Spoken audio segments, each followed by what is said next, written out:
دیکھیں جی، آج کا جو لیکچر ہے وہ ہمارے پاس ایکسپیکٹڈ ویلیو آف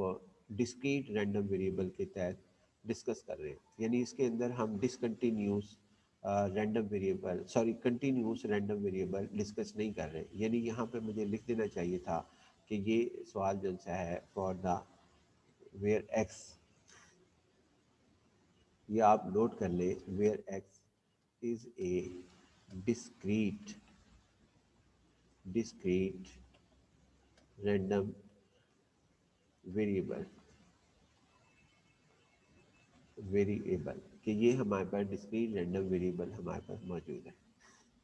تو لہٰذا اس کو ہم یہاں پہ لکھیں گے۔ اس کے اندر سوال یہ ہے کہ آپ کے پاس اس میں آپ کے پاس جو کویشچنز ہیں وہ یہ ہے کہ یہ پرابلٹی ڈسٹریبیوشن جو ہے وہ کس طرح دی گئی ہے۔ اصل یہ اس سوال کو میرا سیٹ کرنے کا مقصد ہی یہی تھا کہ اس کے اندر یہ بتانا ہے کہ یہ دیکھیں لیس دین ایکول ٹو 1، جبکہ یہاں پہ کہا جا رہا ہے where x is a discrete random variable. اگر ڈسکریٹ آ جائے نا تو انٹرول کے بارے میں آپ بے شک سوچنا ہی بند کر دیں، اور x less than equal to 2 جس طرح کہ ہم نے پچھلے لیکچر کے اندر ڈسکس کیا تھا اسٹیپ فنکشن کے اندر، اس کے بعد وہ آپ دوبارہ بھی پڑھ سکتے ہیں۔ X less than equal to 3 اور x less than equal to 4 پہ یہ پرابلٹی ڈسٹریبیوشن گیون ہے۔ اس کو لکھنے کا طریقہ کار جو ہے نا وہ میں سمجھتا ہوں آپ کے ساتھ شیئر کرنا، یعنی x less than equal to 1، x less than equal to 2، x less than equal to 3، x less than equal to 4 کو میں نے دیکھے اس فنکشن میں لکھ دیا تاکہ میں اور بہتر طریقے سے سمجھا سکوں، لیکن ایکچوئل یہ وہ اس طرح لکھا ہوا ہے 1 سے 1/8 یا 2 سے 2/8، یعنی یہ لکھا ہوا ہو چاہے یہ لکھا ہوا ہو چاہے یہ لکھا ہوا ہو، یہ ہمارے پاس سب ایک جیسے ہیں۔ مثال کے طور پر اس کے اندر جو ہے یہ جو پہلا لکھا ہوا ہے اس میں یہ لکھا ہوا ہے آپ کے پاس، اگر یہ ڈسکریٹ ہے اور نیگیٹو نہ ہو، اس بات کو مانتے ہوئے میں آگے بڑھ رہا ہوں، یعنی کہ اس کے اندر میں اس بات کو مانتے ہوئے آگے بڑھ رہا ہوں کہ یہ ہمارے پاس لیس دین ایکول ٹو 1، یہ اس سے مراد ہے۔ اور اس کے بعد دوسرا ہمارے پاس ہے، یعنی دوسرا انٹر پوائنٹ جو ہے یہ والا، اس سے کیا مراد ہے؟ اس سے مراد یہ ہے ہمارے پاس کہ آپ کے پاس پہلے میں لکھ لوں لیس دین ایکس اور اس کے بعد لیس دین اور اس کے بعد ایکول، یعنی یہ اس طرح بھی لکھا جا سکتا تھا، سوال کوئی اتنا مشکل نہیں ہے، یعنی کہ یہ اس طرح بھی لکھا جا سکتا تھا۔ میں ذرا اس کو کر لوں، یہاں پہ کاپی کر لیتے ہیں، اور اس کے بعد یہ ہمارے پاس یہ 2 اور 1 سے لیس، یعنی 1.1 اگر ہیڈ ہو، اس کو ڈسکریٹ کو اگر میں ہیڈ سے ہی سمجھانا شروع کر دوں، یعنی آپ کے پاس ایکس گریٹر دین جو ہے وہ 1 ہو، یعنی 1.4 ہیڈ کی پرابلٹی پوچھی جائے تو وہ یہ ہوگی آپ کے پاس، یعنی 3/8۔ اور اس کے بعد ہم یہاں پہ یہ کرتے ہیں جی، اس میں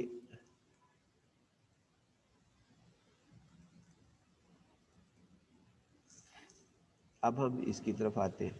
اس میں لکھتے ہیں جی ہمارے پاس تو یہ 3 ہے،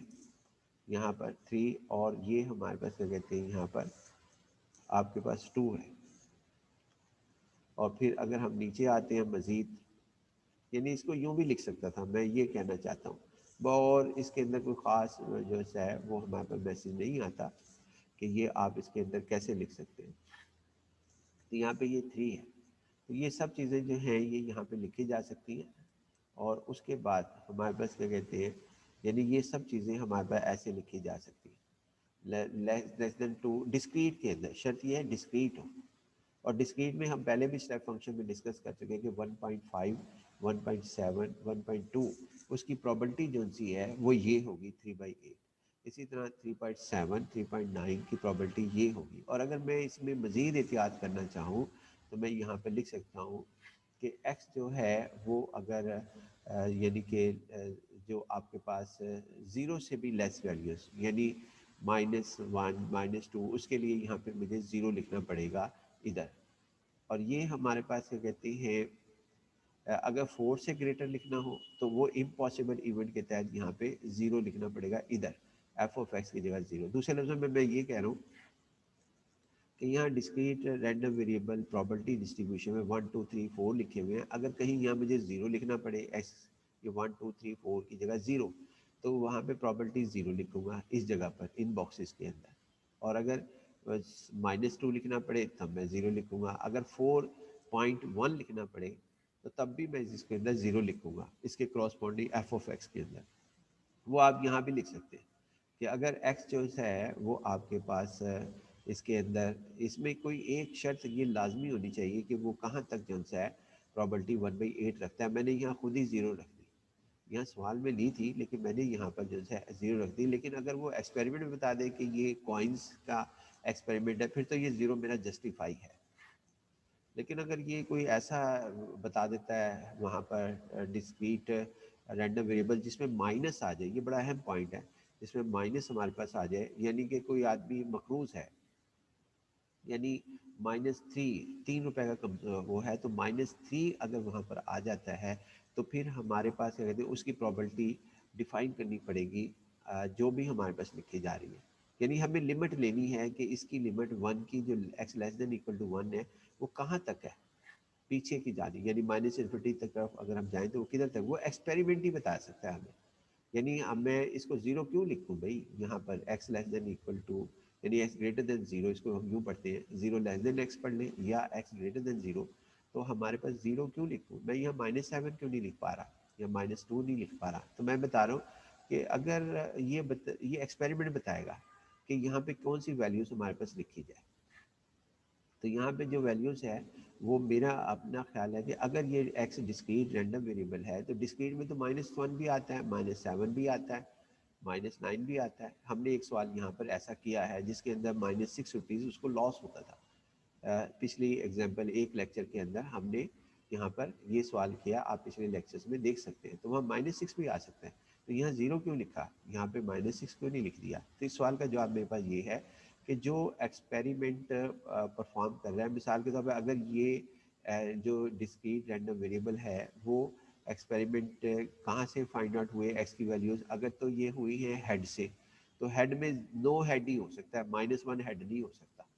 और अगर ये मकरूज है, कोई कर्जा का डिस्क्रीट वेरिएबल है और वो भी रुपीज़ में, पॉइंट्स में नहीं, 10 रुपए का है, 20 रुपए का है, या -10 रुपीज़ का मतलब ये है कि वो 10 रुपए का मतलब है +10 रुपीज़ का मतलब मफहूम ये भी लिया जा सकता है उसने कीमत अदा करनी है, और -10 का मतलब होता है कि ये इसने कीमत, इसके दोनों मफहूम लिए जाते हैं कि -10 का कि वो आप किस सिचुएशन में -10 को क्या मफहूम रखते हैं। -10 का मफहूम ये भी हो सकता है उसने पैसे देने हैं, +10 का मफहूम ये हो सकता है कि उसने पैसे लेने हैं। तो लिहाजा यहाँ पे मैंने 0 रखा है, इस बात का कोई फ़र्क नहीं पड़ता, लेकिन आप इस बात की केयर करना। उसके बाद ये मैंने कहा जी ये सारी सिचुएशन ऐसे भी लिखी जा सकती है, फिर इसकी एक्सपेक्टेड वैल्यू हमने फाइंड आउट कर ली थी। देखिए जी वो हमारे पास क्या फाइंड आउट होती है, ये एक्सपेक्टेड वैल्यू, और ये बड़ी आसानी के साथ हमने ये सवाल हल कर लिया, 1 × 1/8 और इसका आंसर ये आया, और देन ये हमारे पास आंसर आ गए सारे, और इसको हल किया तो एक्सपेक्टेड वैल्यू ये आ गई इसकी, ये एक्सपेक्टेड वैल्यू है 2.75, यानी ये हमारे पास क्या कहते हैं 2.75 जो है वो हमारे पास इसकी वैल्यू है 2.75, और एक्सपेक्टेड वैल्यू एक्स स्क्वायर जो है वो हमारे पास क्या कहते हैं इसके अंदर ये वैल्यूज़ आ गई थी 8.5। इनकी वैल्यू ऑफ वेरियंस हमने कहा था कि मैयर और ये सेंटर ऑफ टेंडेंसी में उसमें फार्मूला ग्रुप और ग्रुप का कोई और है, जबकि प्रॉबिलिटी डिस्ट्रीब्यूशन में ये फार्मूला है, लिहाजा ये 0.93 आ गया। और अगर ये स्टैंडर्ड डेविएशन कह देता तो स्टैंडर्ड डेविएशन भी जो सी है वो हम फाइंड आउट कर लेते इसका स्क्वायर रूट लेने के बाद। मीन कह देता तो expected value of E x का 2.75 आया। तो लिहाजा ये सब चीज़ें आप यहाँ पे कर सकते हैं। इंशाल्लाह जी बाकी नेक्स्ट लेक्चर के अंदर हम आपके साथ डिस्कस करेंगे। अल्लाह हाफिज़ जी, अस्सलाम वालेकुम।